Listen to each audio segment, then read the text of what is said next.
Star Wars, Hitler et panneau japonais, j'ai 80 secondes pour te parler de l'architecture dans la série Andor.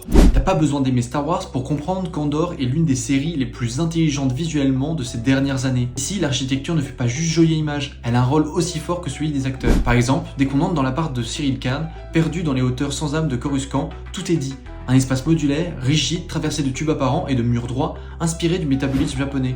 Ce courant des années 60 qui rêvait de villes organiques, capables d'évoluer avec la société. Sauf qu'ici, tout est figé. L'idéal a été absorbé par l'Empire, vidé de son sens. C'est modulable, sans jamais être libre, Cyril y étouffe dans une vie déjà tracée. Puis on monte au QG impérial perché sur la crête du Malfin Divide. Une forteresse de béton et de verre et de vide qui surplombe les montagnes avec une froideur assumée. On est dans une esthétique totalitaire inspirée par le chalet d'un certain dictateur moustachu.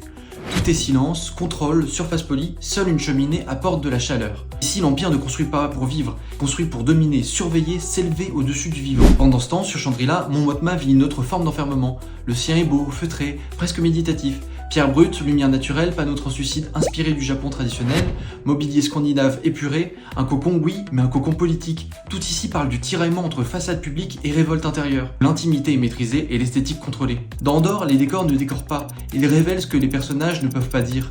Et qu'on aime Star Wars ou pas, cette série montre à quel point l'architecture peut porter une narration. Et surtout, elle nous interroge, dans quel genre d'espace vivons-nous et que disent ces lieux de notre propre époque. Si tu as la réponse, n'hésite pas à le dire en commentaire et surtout, abonne-toi car ici on parle d'architecture et de design.